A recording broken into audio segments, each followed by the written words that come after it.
telling me that you have a way to defer the tax situation there? Is that what you're telling me? Yes, absolutely. Yes. And so the first one I was referring to is a 1031 exchange, which only applies to investment real estate. The second one I'm referring to is called a deferred sales trust. A real eye-opener to see that there are ways that people can use the regulatory framework, if properly structured, to invest 1031 exchange dollars in things that you would not think were like-kind to what they exited from. So it was very impressive. I got to say, you are the first one I've seen pull this off, and I'm pretty hesitant to believe in a lot of these kinds of things.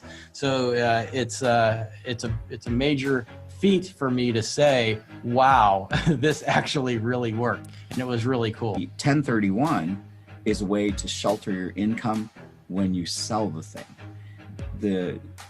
The DST is a way to avoid the 1031 and not have to suffer the time penalty. Our career and during different tax periods, we've seen, these tax avoidance, tax minimization, offshore, all these different strategies undertaken to minimize or avoid taxes. And then I can tell you that, some of them are just not worth the trouble. And so I was skeptical. Admittedly, I was skeptical. I thought, oh yeah, here we go, another one of these, right? And then they say, no, it really is different, right? So look more closely. We looked more closely. We had, honestly, 2 years of conversations.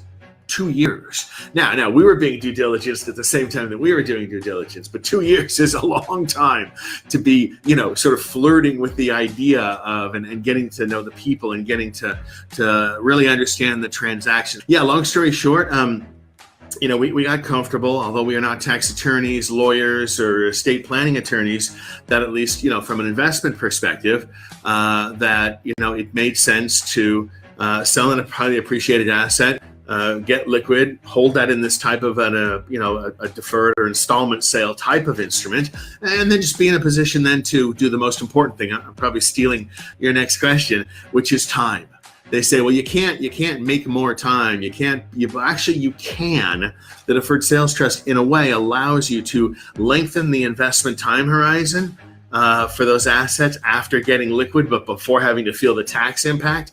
And from an investment manager's perspective, time horizon is the most important element in investing. All right, everybody. Hello and welcome to another Capital Gains Tax Solutions mastermind, where we believe most high net worth individuals and those who help them, they struggle with clarifying their capital gains tax deferral options. Not having a clear plan is the enemy, and using a proven tax deferral strategy such as the deferred sales trust is an amazing way for you to exit businesses, real estate, cryptocurrency, luxury homes, S Corps, C Corps, LLCs, separate partnerships, unlock the freedoms that you desire and pertains to location, time, energy, entrepreneurial freedom, and solving the big challenge, which is capital gains tax. And what amount is that? Well, it's typically about 25 to 50, up to 60 or 70% of your gain is going to be wiped out by capital gains tax and depreciation recapture, depending on what state you live in, and depending on what asset you're selling, and depending on how much depreciation you've taken over the years. And for those that know me, my name is Brett Swartz, and each week we kind of mastermind and hang out together as a part of a way for you to get to know, like, and trust us, as well as bring live deals to the mastermind here to dissect, ask frequently asked questions, talk about deal close stories of the week, talk about escrows that are going on, and really just document our journey along the way. Because guess what? We're still learning every single day ways to build wealth and ways to sharpen our skill set. And I am joined by some amazing individuals, including Strategic Alliances. We have Rebecca Munson here up in Lake Tahoe, Truckee area. She's an expert real estate agent there. Rebecca, how are you doing today? Great, Brett. I'm doing well. Thanks for asking. Absolutely. We also have Jake Miller. Jake Miller is a certified financial planner. He's an entrepreneur, and he is our go-to top financial planner in the country. Jake Miller, how are we doing today? Doing wonderful, Brett. It's always good to be here every Friday talking about the deferred sales trust and how we're helping people maximize their wealth and lower their taxes. Absolutely. I like the shirt today. It's looking good. The hair is always on point. Fantastic. That being said, I'm not sure if Pierce is in the house or not, but he may or may not come here today. He's down in Newport Beach, commercial real estate agent and luxury realtor there. So today's topic, it's just pretty simple: exiting $1 million businesses or real estate. We're also going to be tying in some crypto. In fact, I had a big call yesterday with a potential gentleman who has a lot of folks that he works with in regards to highly appreciated cryptocurrency. And so we're going to tie that in today as well. But I'm going to start with, I think our favorite here, which is Chat GPT. And so I'm encouraging everyone who's listening, especially if you are in sales, marketing, or consulting, as a way to help to market, write copy, and essentially bring to life perhaps the vision or the story that's in your mind using a software like ChatGPT. But I basically said, write an allegorical story about me helping my client in the first point of view, exit a $5 million worth of Ethereum. And this came to mind because of the call I had yesterday, and I found myself telling the story to this gentleman who, it's interesting. He says, Brett, I've been approached and I've looked at a lot of different trusts over the years, and it's this kind of the same story. The person calls me, says they have like the magic trust and it can do all these amazing things, and it's but it's never been through the IRS audits, and there's a person who knows a person who does the legal work, and they may or may not have done the audits, and it's just kind of this this thing where it sounds amazing, but once you start digging in, he goes, the legal documents aren't drafted by the person, or the person that is the legal person that they know. They haven't been through the audits. They haven't done very many. And, he goes, it quickly just says, forget about it. And so much so that he's considering moving to Puerto Rico. And so I quickly said, well, we're not that. Let me tell you why we're different. And we like to say we're the strategy where you don't have to move to Puerto Rico. You can keep that location freedom in mind where you want to live and still have the tax deferral. And that's the key. It's not tax avoidance, it's tax deferral. And he goes, okay, well, tell me more. And so I went on to say that, we're direct to the creator of the structure, who's been also direct to the clients who have been audited. And those have all been no change, no findings. And it's close to 30 years. And I said, that's the foundation of this. If that wasn't for that, we wouldn't be here. And we wouldn't be here on this mastermind because it hasn't been proven in a way. And so for us, that's what gives us the confidence. So back to this. So I said, write me a story of this, of the client that I helped who exited this, $5 million Ethereum exit.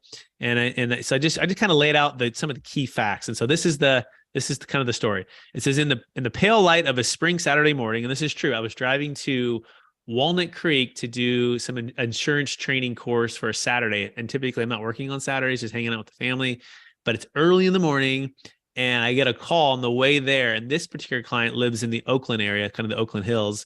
And he's like, Brett, hey, really sorry to bother you. His name's Peter. He goes, I'm really sorry to bother you, but Ethereum just hit 3,000 last night. I didn't expect it to go up that fast in this last 24, 48 hours. And previous to this, he had bought Ethereum, purchased about $100,000 worth, and it went as high as about $13 million. And then it had dropped to like 6 and 5. And if you guys remember some of the story, if you've been on our masterminds, his wife learned about the Ethereum investment going to 6 million, about a year and a half prior to that, and was like, get out, he was like, no, there's still more upside. And they're like, well, she's like, no, but get out. And this kid, we can be retired. We can do all the things we want to do. You don't have to work anymore for the W-2 tech job that he was working.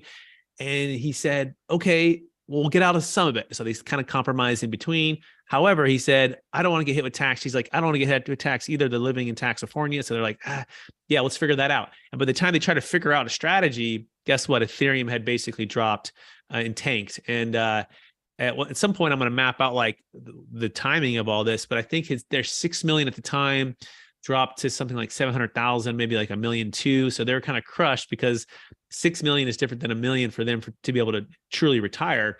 So it became the waiting game. Then they find us again when the value was about 6 to 7 to 8. And now that began the investigation on us. And it took them about 6 to 7 months, because guess what? We hadn't done an exit yet. Right, we hadn't actually exited Ethereum or Bitcoin into the DST. We've done multiple DSTs, and so back to the Saturday morning, it's this kind of a surreal moment because they had gone up and down, their emotions up and down. their freedoms up and down for what was going to be the exit. Then they finally settled on the deferred sales trust just for the marketplace to drop. And so fast forward, now it's coming back. And so finally they have the strategy, they have the timing and execution, the time they want to execute. And now it's time to execute. And our whole plan has always been to make sure that I was at my own office that is securely, not like some random Starbucks Wi-Fi, to make these trades, to be able to log on to Kraken, which was a whole nother story to even get Kraken on board to open up these deferred sales trust accounts. So here we are. It's a Saturday morning. He's calling me, and now I'm on the road. Didn't expect it. And he's like, "Where are you at, Brett? I'm really sorry to bother you." I'm like, I can be at a Starbucks, but that's not secure. And he's like, "Yeah." He's like, "Well, what are the codes?" I'm like, "Well, I can read you the codes." And this began like an hour and a half period. I'm reading off, I call them the launch codes, right? It's like the football. And I'm reading off the codes, and he's making small transfers, bigger transfers, bigger transfers. And so within about an hour, hour and a half, one was at, $200, one was $250,000, one's at $1 million, then it's another 2 million. And essentially 5 million is exited in about an hour and a half. And so anyways, that's the story. That's what happened. And so I'm having ChatGPT write this story, but I'm going to pause because I'm talking a lot, and I want Jake to come on in and share any insights that he gleaned from that story. What do you like, Jake? And what do you take from that? A lot of people wonder and they ask, well, why do I need a trustee? And I think this is ultra confirmation in this type of scenario where there's a lot of trigger action. When I say trigger action, there's somebody doing something all of the time, and there's coordination going back and forth. And the nice thing about that is, because you're not doing it yourself, this strategy works. It has legitimacy. There's no constructive receipt. There's somebody else performing a lot of the actions. And that's incredibly important for the legitimacy of the strategy, as well as for the deferral of what we're selling and what we're reinvesting in, and how we're able to continue this deferral forward until at some point in the future, you actually do take it as a distribution. And so I wanted to make that point very clear and help everybody understand the necessity of leveling up your team. If you're going to save more taxes than you've ever saved before in your life through a strategy like the deferred sales trust, now you need an appropriate mechanism in place, which is the structure of the trust, as well as the team to help you make the trust structure a success. Absolutely. And by the way, the deferred sales trust, it's kind of like a 1031 exchange or an IRA or a 401k. There's third-party groups or administrators that are having the funds, that are holding the funds or investing the funds with your approval, of course, that report, properly to the taxing authorities. And as you receive income back, you'll get a 1099, or you'll report the principal that you receive and you'll pay tax on. And so it takes these team of professionals to execute this strategy, but ultimately the outcome, although it does feel and can, seem like it's complex, especially up front to get everything set up, once it's in and once it's deferred and once it's reported, especially in that first year, it's really like clockwork at that point. It just becomes a matter of when you want to invest into different things, which can be back into cryptocurrency. A lot of our clients like to go into real estate, and a lot of also like to stay diversified and have a portfolio of liquid investments and stocks, bonds, mutual funds, depending on their risk tolerance and their preference for investments. But the key is building a team to help you execute what it is that you're trying to achieve.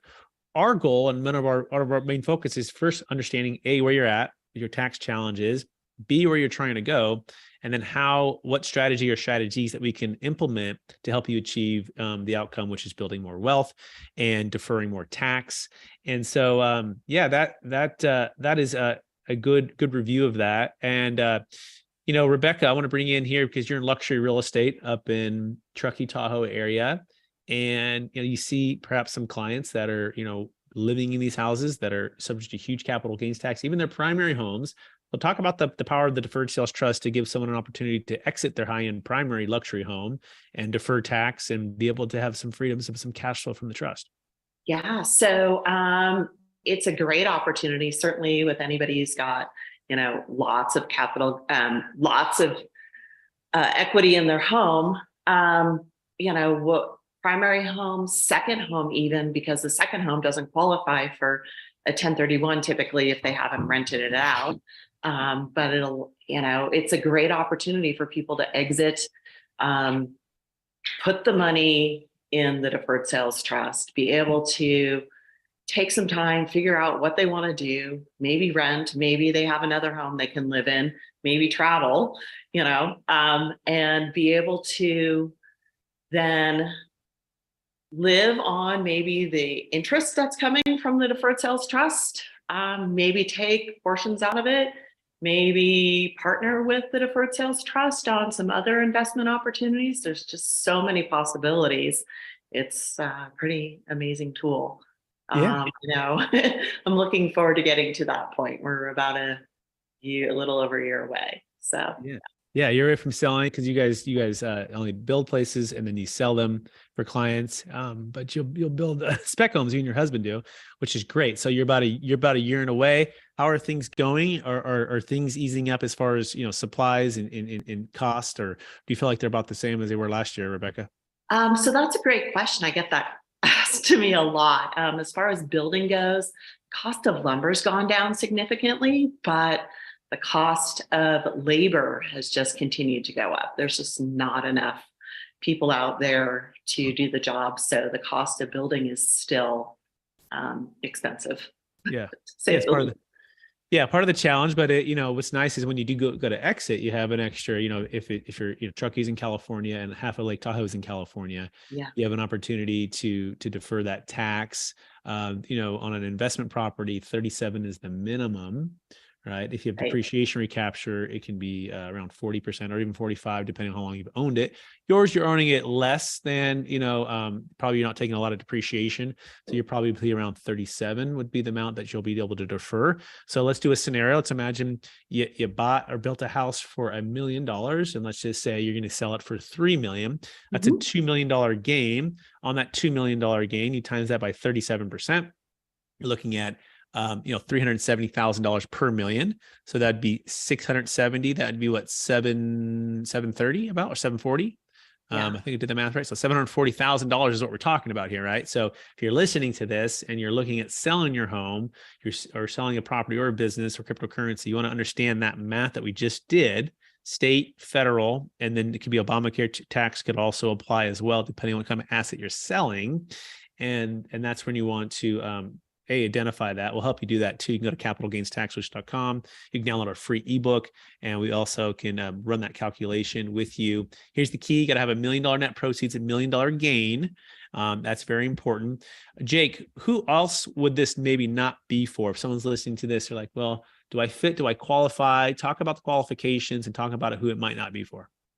Absolutely. In fact, I have a real life example. I just was on the phone with a real estate consultant that has a client. She has 3 clients, and it's complicated because they're all family. There's the father, there's the son, and the daughter. The son has a fantastic plan of just waiting till the father dies to inherit the real estate, because then he gets to step up in basis, but he's also looking for the future appreciation and everything else to be more significant in the future. The father, through estate planning measures, feels like he should liquidate everything now and just distribute the cash or the proceeds, because if he were able to sell it and liquidate it now, for him, he won't have his kids squabbling over what it's going to look like in the future. Then, of course, there's the daughter. And I'm not stereotyping women or anything like that, but she's a little fickle. And she just doesn't, any given day, she doesn't know what she really wants. Sometimes she's with her brother, sometimes she's with her dad. And so it's difficult. Now, to make one of these 3 people happy, the trust is not a good fit. Meaning, if you're trying to just pass on to your heirs the physical, tangible asset, well, letting things run until the father passes away is the best course, and the trust is not the best fit. However, should you want to distribute the proceeds out to your kids and equalize the estate while you're still living, the trust could actually be the very best fit and the most tax efficient, because in incurring the sale that is typically taxable whenever it occurs with the deferred sales trust, where he will actually move that to the future. And he's able to effectively, with this and additional estate planning measures, equalize the estate for his kids now, while he's still in good health, still in the right state of mind, and still able to move forward. And so we're having those discussions. We don't have a result or a determination or a solution yet, but those are the discussions we're having right now. And that's an example of when it doesn't work as well as when it does work. And we're trying to decide what they want as a family. Very well said. Yeah, it sounds like, and it feels like, the father especially, and even the family, they want an estate planning piece. You heard like a thing called financial peace with Dave Ramsey, right? Being debt free, having an emergency fund, having a clear budget, and then eventually having cash flowing, producing assets. In this scenario, it sounds like he has a lot of financial freedom, but he may not have estate planning freedom, and or even the time, energy, and the stress of continuing to own real estate or businesses in an environment that's becoming, for a lot of states and for a lot of owners in these who are operating in these states, like a New York or New Jersey or Illinois or California, that are high tax states and high regulation states that, let's just say, aren't as friendly to you anymore with being business or real estate owners, and that creates stress and just ongoing stuff, toilets, trash, termites, liability. And you take that and you couple that with, wow, I don't want that stress to be passed to my kids. Or like you said, one child, I have a client in San Francisco, very similar, has a big house that he inherited from his family, his parents, about 30 years ago. They had it for, 30, 40 years prior to that. The basis is very low, looks over the ocean.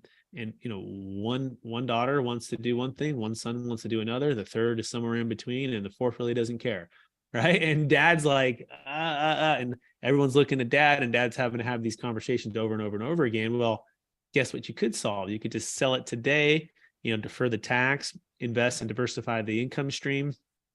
And then upon your passing, it just seamlessly start to pay the kids out 25%. In other words, you can decide right now to take control of your estate planning, future and have peace with it right now, without having to feel like you're stuck between the stepped up basis upon dying, which is never a good thing, to have to wait for something until you die. Because guess what? Once you die, it's not for, you're not enjoying, the outcome of that. And just selling now and enjoying, life and having those freedoms. In other words, have some estate planning peace. Jake, you want to add or subtract any of that, or any comments on that? Sometimes I talk about the deferred sales trust as a financial tool, which it is. It's a financial instrument that allows us to do things in a more efficient way for tax purposes, as well as growing our wealth. Essentially, though, it is a keystone strategy, whereas if we're utilizing it, a lot of these other strategies can kind of fit in the archway, where the keystone is the deferred sales trust, and we have a charitable trust here, we have estate planning here, we have life insurance here, we have investments in the market here, etc. The trust allows us to put everything in the right place. And it all holds together a little bit well, just like the archway. And so that's just something I like to add over here now. No, I love that. The cornerstone, that's so true. And you can do it at what's called optimal timing too. It's really nice. So if you're selling Ethereum, if you're selling Bitcoin, if you're selling highly appreciated real estate or a business, optimal timing can look in a couple different ways. Number one, you can sell it perhaps the peak or a high place where it's a seller's market. And then you can invest back in it in dollar by dollar cost averaging by investing back maybe when things drop. I know for a client of Jake and I's, we did a Bitcoin exit where she exited $5 million at 54,000 a coin. And for her, that was optimal timing for what was 50,000 and went to 50 million. She exited 5 of that 50 million. At 60,000, 65, 68, she decided not to. Looking back, obviously, hindsight's 2020. But guess what? She can still buy back, Bitcoin or Ethereum at a lower price while it's down. And the deferred sales trust gives you that ability to do that without having to suffer the tax consequence today. In other words, you can defer that tax. So optimal timing is for selling and financially making prudent investments. It could also be optimal timing for just your lifestyle. We have a lot of our clients are looking to, spend more time with family, spend less time at work, and or take a few years off while they transition from a big business exit where they poured in 10 or 20 years into it, and they want to take a break. I know one client we're working with, he's selling a business, and we asked him, well, what would you do if you sold? He goes, well, probably for the first 6 months, I probably wouldn't do anything at all. Probably would just observe and reflect and travel and take some time off. And then I'd probably jump right back into something. And if the trust can be that joint venture partner to do that and optimally time my lifestyle, wow, that'd be fantastic, while still making a return while we're waiting for that. I know we're seeing a lot of real estate clients thinking the same thing. They're selling high of their real estate right now. They're getting in liquid, diversified positions, and they're waiting for the marketplace to shift, which we think it's already happening in real estate. But there's going to be even more opportunities within 3 to 6 months, and then 12 to 24 months. Some substantial opportunities for folks that are patient and have the capital and have liquidity and have the expertise to execute on these opportunities when those that were perhaps over leveraged, didn't sell high, perhaps did a 1031 exchange instead of using the deferred sales trust, are not in the position to execute on that. And so if you want to learn more, again, go to capitalgainstaxsolution.com. You can also connect with Jake Miller by going to strategictaxsolutions.com. That being said, I'm ready to open it up for anyone who's on here with a live deal or a question about the deferred sales trust, or just a comment on anything that we've been talking about. And so I'm going to encourage you to unmute yourself and or put a question inside of the chat. I do see Todd, welcome. I see Yazrith, welcome. I see Maria, I see Felipe. I see Biz Accounts and Alan. So if anyone has any questions or thoughts, feel free to unmute yourself or put it in the chat. And Jake and I are happy to have a little discussion or answer any questions you have. You know that, Todd, we had a discussion a few weeks back, and it's good to see you here on the call today. And hopefully we can meet up again and discuss a little bit more your financial practice and the legal side of things of what you do for your clients, how the deferred sales trust might be able to help. Yeah, thanks, Jake. I'm a tax attorney, so could you, I'm just trying to learn a little bit more and understand how the trust works. It sounds like there's an independent trustee. Is that somebody that's chosen by y'all, or is it by the client? How much do they charge? Is it somebody that's well known? Who are the beneficiaries of the trust? How do we get the deferral? All those sorts of questions. Yeah, so I'll answer a couple of those, and then Brett, I'll let you kind of fill in the gaps. Independent trustee is somebody who is well known by the law firm. For them to be truly independent, we go to the extreme of making sure that they're not somebody that the clients worked with before, in the sense that they're not somebody that, and you can respect this from the legal side of things, not somebody that could be deemed to have power, control, or authority, not the best man at your wedding, not your friend, your uncle, your cousin, not your spouse, and not yourself. Somebody who literally doesn't have a financial or an incentive in any other aspect, so they truly can be a fiduciary of the trust and trust assets. Now, when I say very well known to the law firm that stands behind this strategy, it's because the law firm provides lifetime audit protection, and they heavily vet the background and the ongoing dealings of the trustees to ensure that moving forward, these are individuals that can be trusted with sometimes billions of dollars that transfer without paying taxes. I don't know if you want to add something there, Brett. No, Todd, those are great questions, and welcome to the mastermind. And so, yeah, I think for a tax attorney like yourself, most want to speak with tax attorneys directly, right, and learn. My background is one of real estate, 1031 exchanges, and just fell in love with the strategy and became a trustee. Since working with the structure since 2009, and became a trustee about 5 years ago. So the main thing, I think you also asked about the beneficiaries. So the beneficiaries, it depends on what kind of trust we use, Todd. The first trust we use, the owner or the seller of the asset cannot be the beneficiary.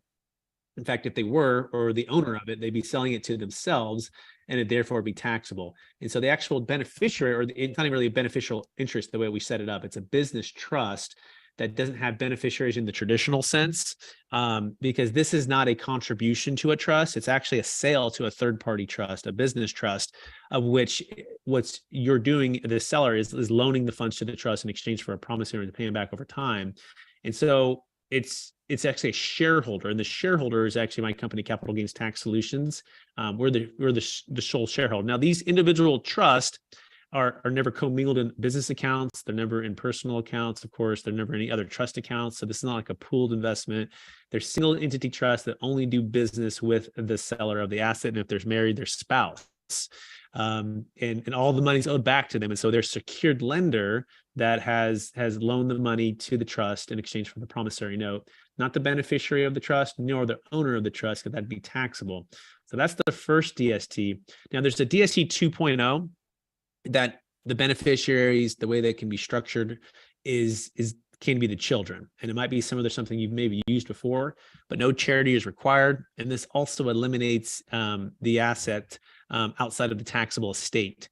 And so their children can inherit it estate tax free. That has been audited, by the way, which is really important. The track record quickly for any of this is close to 30 years, thousands and thousands of closes, billions of assets values of assets been used, and over 24 no change IRS audits, including a private letter ruling, and including national law firms that reviewed it. And so far, there's never been a change on any of the audits, state or federal, and the tax attorney or business partner who provides the lifetime audit defense is the one that defends with the law firm each individual client.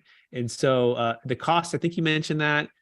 There's a one-time cost set up front, about 1.5% on the gross sales price. That's the tax attorneys who create this and structure that. Excuse me, we work on a conditional basis, meaning it's 100% conditional. If it doesn't work out, if they don't want to use it for any reason, we don't charge anything for all of the planning, the trust formation, working with the M&A attorneys, working with the real estate professionals, brokers, all of that. It only gets charged if and when the deal closes and if and when the actual client decides to use it. So it's 1.5 on the first million. It's 1.25 on anything above that. That's a one-time fee. As far as the trustee, that is my company again, and we charge on a recurring basis, annual basis, to manage the trust, work with the financial advisor. Simple math, if it were Jake and I, Jake is the financial advisor here, me as the trustee, it's somewhere around 1.5 to 2% on $1 million deal, to keep it simple, about 15 to 20,000. Our goal is to net the client typically 6, 7, 8, or 9%, depending on their risk tolerance, net of recurring fees. So let's say it was 8, it'd be 80,000 on interest on $1 million. Our goal would be to try to earn about 10, not a guarantee. There's nobody personally backing any of the loan.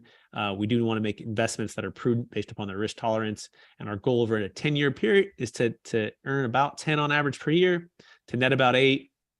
And that's also why we have the $1 million net proceeds, $1 million gain. But our charge is about 1.5 to 2%. I think that answered most of your questions, Todd. But do you anything you want to follow up with there, or anything that I didn't answer? You can go ahead and let me know. The only other thing is, could you help me understand a little bit better how the tax is deferred in the trust? Yeah, sure. Yeah. So the first one is just a promissory note. It's known as IRC 453, as you're familiar with, right? It's a seller carryback. So if you, Todd, owned a $10 million apartment complex free and clear, and let's say you've owned it for 27.5 years, it's fully depreciated, and a buyer shows up, they could give you $1 million down payment, and you could carry paper for $9 million. And on that $9 million, you haven't received constructive receipt. You're in a deferral on that $1 million you pay tax on. In our scenario, what we do is we say, hey, don't finance the buyer, Todd. We want you to finance the trust. So you as the seller would finance 100% of the trust if you wanted to, let's say all 10 million, and you are selling the asset to the trust in exchange for the promissory note. And that's what your new asset is, the promissory note. And the ultimate buyer who's already lined up, they buy the asset from the trust. The trust bought and sold for the same price. So there's no tax at the trust level, since there's no gain. And the trust owes you back that 10 million plus a rate of return. And so that's just IRC 453. 10 million is the max before there's an interest charge for a married couple, as you're probably familiar with. 5 million for someone who's single. And so for deals that are, 10 million, per married couple per year, we typically do the DST 1.0, and it's just a traditional pure installment sale. They will pay tax on the interest they receive as they receive it, and they'll get a 1099 for that. So on the 10 million, if they receive the interest only payment of 800,000 per year, they'll get a 1099 for 800,000. They'll pay ordinary income tax on that. If they dip into principal, they will pay capital gains tax on that amount. So that's DST 1.0. Any questions on that 1.0, Todd? No, that makes sense. Thanks. Yeah. On 2.0, it's a little bit different. it's a combination of principal and interest payments based upon the life expectancy of the ultimate sellers or the note holders at this point, right? It's a different tax code that with NDA and larger cases that are the reserved for typically $20 million deals and above. We're using those cases for, and it's mainly an estate planning exit of outside of the taxable estate, which is different than 453, which is not, there's no stepped up basis there. And this other one, essentially, it's a mix between principal and interest payments based upon life expectancy. Well, they'll pay some cap gains tax over their lifetime, but upon their passing, their kids can inherit it, capital gains and estate tax free, depending on how we structure it. There's a lot of depends here though, Todd, right? As you know, there's different circumstances and different fact patterns. And so what we do is we really try to just understand the fact pattern, understand the entity formation, the ownership, the timing, the risk tolerance, and build a team and build strategy or strategies. Sometimes it's 1.0 and 2.0. We're doing a combination for sales and collectively then execute on that with the investment. So it's not just as you probably are aware, and I'm just sharing this for everybody else, it's not a one-time setup and you're good to go. It's a C Corp business trust is a good way to think about it. And collectively, we have to execute the ongoing, reporting and execution and compliance to make sure that we stay in line with what the tax attorney has created, really perfect it. It's never had to change yet, as long as we stay within the guardrails. So Todd, any comments or thoughts on that? Because I'd love to hear your thoughts, because I imagine you get approached with a lot of stuff being that you're a tax attorney. Yeah, no, it's very interesting. Thank you for the explanation. Okay. Thanks, Todd. Appreciate it too. Does anyone else have any questions and thoughts, comments on anything that was just said?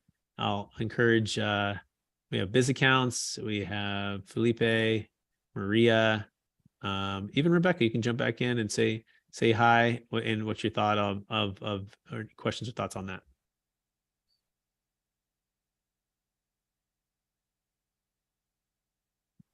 Or even Jake. Jake, what do you think about that? Brad, I think that this go around, you explained the legal aspect of how the trust works and the 1.0 and the 2.0 very, very well. I think that helping clients understand perhaps a couple more scenarios when it doesn't work or when somebody is not a good fit.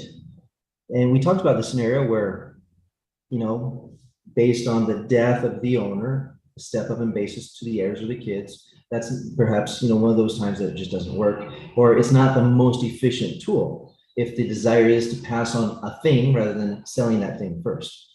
Another scenario is, of course, the goals and objectives for the proceeds of the fund. If the goals and objectives do not align with reinvestment, they do not align with, hey, I need to continue to make that money work, which causes an exchange of GDP and exchange of money movement, everything else in the economy, which is great. If it's just, hey, I want to go buy that car. I always use the example of the client that spent 3.5 on a crazy Lamborghini, 3.5 million, and that just was not a proper use of the trust. So that was just taxable distribution to her. When else does the trust when do we not recommend the trust, I guess, is a good way to phrase that. Yeah, great question. I think if you have a great 1031 exchange lined up, I've helped clients do 1031 exchanges, help clients collectively over $500 million of exits, mostly in multifamily investment real estate. It's part of where I started out at Marcus & Millichap. So if you have a great 1031 exchange, fantastic. Do a 1031 exchange, cost you about $1,500. It's simple and maintains the stepped up basis. If you found a nice deal that makes sense, continue on. It gives you capital gains tax deferral, and you can build wealth. The top 3% of wealth in America owns commercial real estate. So I think it's great. Multifamily housing in particular, there's about 4 to 5 million units short in the U.S. alone. So we think it's actually very it's a nice investment in any kind of environment. So I like 1031 exchanges when the deal makes sense for you, meaning the tax tail's not wagging the investment dog. Number 2 would be, you do have a health concern, right? Or your health is uncertain at this point, and there's an opportunity for that stepped up basis. However, your net worth is less than 24 million married, 12 million single, approximately, adjusted for inflation. However, in 2026, those amounts are cutting looks like they're cutting in half. Maybe who knows if anything will change by then, but it could be 12 to 14 million married, 6 to 7 million single adjusted for inflation. And so realizing that stepped up basis does not solve for a state tax, death tax 40% on anything above those exclusion amounts. And so I think it's important to identify what challenges each individual is facing and how you're going to mitigate those things. And so I would say those two, and then also donor advised funds are also very attractive as well. If you're really charitable inclined, you can use those to help with tax and help with be able to give back to causes you believe in most. Most of our clients are charitable; they're just not 100% charitable. So you want to be, maybe do a little bit of both. And by the way, we work really well with solid 1031 exchanges. Sometimes we bifracture a 1031, and we do a partial deferred sales trust, a partial Delaware statutory trust, which is another form of a 1031. And sometimes clients like to diversify with that. They don't want to maybe go all in on the deferred sales trust. They want to do a little bit of each. And so we just did a deal out of Texas for a client who bought a property on a 1031 in Oklahoma, a property in South Carolina, and then they put the rest of it into the deferred sales trust. Sometimes they have a mortgage over basis issue or debt over basis. And so the deferred sales trust cannot solve that. In fact, we need to replace that debt over basis if it's a 1031, typically via a Delaware zero coupon deal that replaces that debt. If you're not qualifying for a 1031, since maybe you're not selling investment property, then you need to pay that debt down to the basis, right? And/or we're looking at a strategy now, in fact, for a sale for a client where they have substantial debt over basis, but they're not planning on doing a 1031.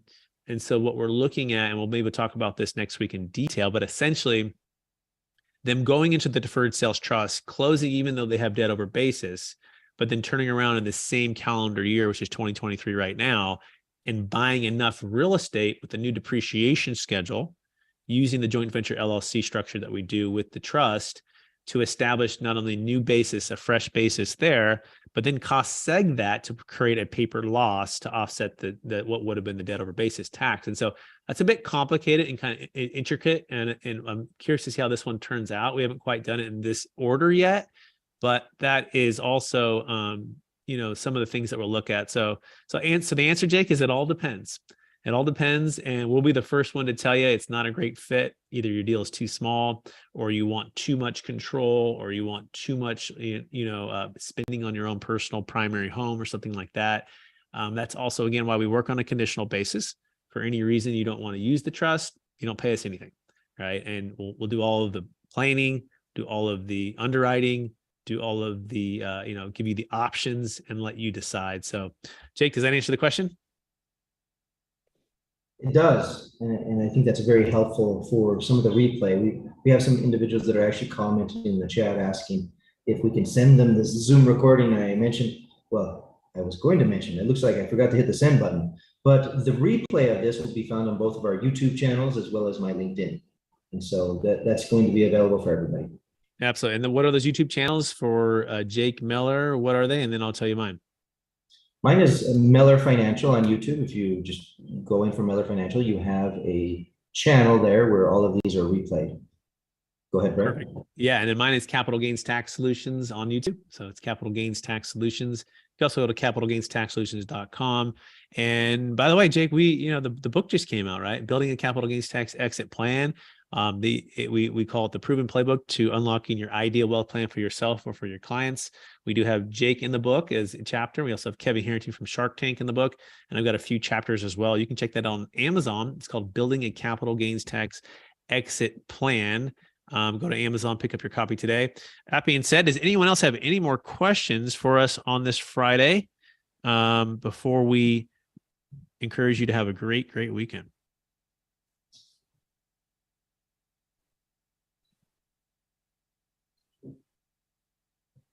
Okay. I think we did our part today.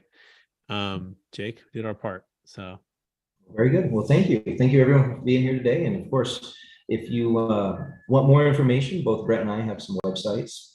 If you go to strategictaxsolutions.com, you can find an area there where you can book an appointment, as well as we have an 800 number, 1-800-773-1848, as well as Rebecca, if you're in the Lake Tahoe area in Truckee, Tell us how people can get in touch with you. Sure, they can get a hold of me at RebeccaMunson.com, or they can find me on Facebook or Instagram, YouTube. All of those are Rebecca Munson, and it's MONSON. Yeah. Very good. Awesome, Rebecca. And of course, Thank you so much. Brad. I'm putting on the chat right now so people can see that on the screen. RebeccaMunson.com, RebeccaMonson.com. Thank you, Rebecca. And if people want to get in touch with me, you can go to capitalgainstaxsolutions.com. It's capitalgainstaxsolutions.com. Thank you so much, everyone, for either watching this replay or being a part of the mastermind. We so appreciate everyone out there. We'll encourage you to join the mastermind. Go to capitalgainstaxsolutions.com and you can register there. It's 10 a.m. every Friday Pacific Standard Time, 1 p.m. Eastern, and we look forward to next time. Thank you so much. Take care.